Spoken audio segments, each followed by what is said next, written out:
भर के खास करके केवल रेत के वाहनों को, इसको लेके जो चंबल सैंक्चुरी का जो जितने भी जगह है उन जगहों में परिवहन विभाग को जिम्मेदारी दिया है कि ये सभी वाहन अगर बिना नंबर के और बिना रजिस्ट्रेशन के रहते हैं तो इनको जब्त किया जाए। अभी तक यहाँ पर भिंड में हमने जो व्यवस्था बनाई थी तो आज दिनांक तक 12 गाड़ी जब्त हुए हैं चंबल के अभ्यारण्य के जो संबंध है, क्योंकि यहाँ सिंध भी है और चंबल भी है, तो चंबल के संबंधित ही हम लोग कर रहे कार्रवाई। तो इसमें 4 कई की वाहन डंपर जब्त हुए हैं और 8 कई की ट्रैक्टर अभी जब्त हुए हैं। अभी लगातार कार्रवाई कर रहे हैं। हमने अभी कलेक्टर साहब से, कलेक्टर भिंड और कलेक्टर एसपी भिंड से भी अभी चर्चा किया है, जो माइनिंग विभाग भी था साथ में और फॉरेस्ट विभाग भी था।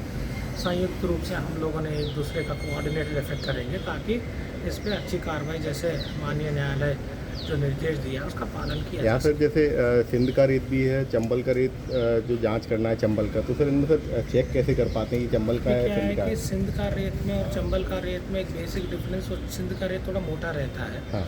और उसको केवल जोड़ने के लिए इस्तेमाल करते हैं, ऐसे लोग कहते हैं यहाँ के स्थानीय लोग। और जो चंबल का रेत रहता है जनरली प्लास्टरिंग के लिए इस्तेमाल होता है वो, तो वो बेसिक डिफरेंस वो मोटापा से ही पता चल जाता है। और चंबल का जो क्षेत्र है यहाँ पर, जो आटेर का क्षेत्र है, जो पूर्व का क्षेत्र है और सराउंडिंग क्षेत्र है, तो वहाँ पर है। और अगर वहाँ से कोई गाड़ी निकल रही है तो हम लोग अलग अलग चेकिंग पॉइंट्स भी रखाए हैं और पुलिस अधीक्षक भिंड ने भी हमको फोर्स उपलब्ध कराया है, तो उसके माध्यम से हम लोग इनको जब्त कर रहे हैं। सर इनमें जीपीएस लगाने का सुप्रीम कोर्ट ने बोला है, लेकिन सर ट्रैक्टर सर रजिस्टर्ड ही नहीं है सर कॉमर्शियल में, तो नहीं, तो इसीलिए जब्ती की कार्रवाई हो रही है। हाँ। और जो ऐसे ट्रैक्टर्स हैं जो किसान के रहते हैं, हाँ, या दूसरे चीज़ के लिए उपयोग कर रहे हैं, क्योंकि गाँव वाले कई लोग उसको लेके जाते हैं, तो उसमें हम लोग जीपीएस लगा रहे हैं। अच्छा। तो प्रयास कर रहे हैं पूरे इस क्षेत्र में, लगभग भिंड, ग्वालियर और मुरैना और श्योपुर अगर देखा जाए तो एनआईसी का पोर्टल में 35,000 के आसपास रजिस्टर्ड ट्रैक्टर है।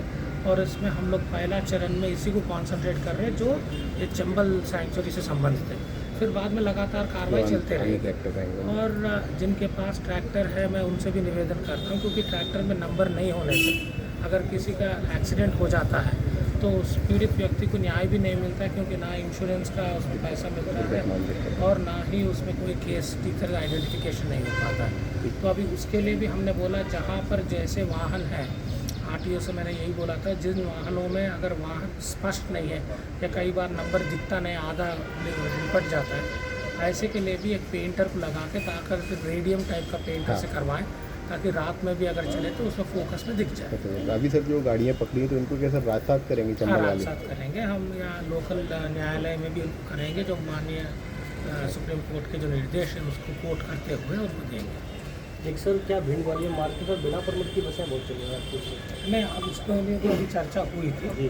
जहाँ जहाँ बिना परमिट है उसमें एक समस्या ये है, अगर कोई परमिट बिना रहता है तो अभी आरटीओ ने कहा था कि जैसे हम लोग उसको पकड़ते हैं तो वो लोग तत्काल परमिट के लिए बना देते हैं।